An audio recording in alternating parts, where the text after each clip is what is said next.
হরে কৃষ্ণ। তো অনেকেই বলে যে প্রভু আপনারা তো নিরামিষ খাচ্ছেন, তো গাছেরও তো প্রাণ আছে, তাই আপনারা নিরামিষ খাচ্ছেন, তাই বলে কি পাপ হচ্ছে না? কারণ গাছেরও তো প্রাণ আছে। তো সেই কথাটার উত্তর হচ্ছে ভক্তরা নিরামিষ খাচ্ছে না। ভক্তরা কি খাচ্ছেন?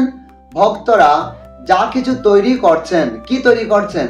গীতায় ভগবান বলেছে পত্রং পুষ্পং ফলং তুয়ং যো মে ভক্তা প্রযোজ্যতি তদহং ভুক্তা প্রণীতমস্নামি প্রযতাত্মন। ভক্তরা শাক সবজি ফলমূল বা দুধ জাতীয় যে সমস্ত খাবার তৈরি করছেন, সেগুলি তৈরি করে কি করা হচ্ছে? ভগবানকে অফারিং করা হচ্ছে, ভগবানকে নিবেদন করা হচ্ছে। তাই ভগবানকে যখন নিবেদন করা হয় তখন সেটা প্রসাদে রূপান্তরিত হয়। তাই ভক্তরা নিরামিষ খাচ্ছে না, ভক্তরা প্রসাদ পাচ্ছে। প্রসাদ শব্দের অর্থ হচ্ছে কৃপা।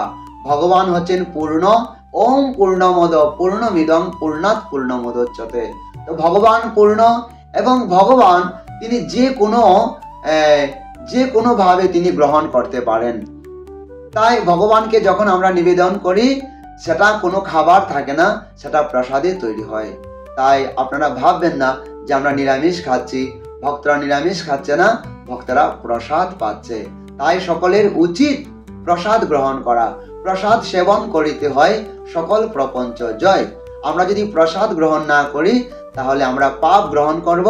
নিরামিষ খাই আর মাছ খাওয়া হোক আর নিরামিষ খাওয়া হোক। তাই মাছ তো এমনিতেই খাওয়া যাবে না, যেহেতু সেটা হচ্ছে তামসিক খাবার।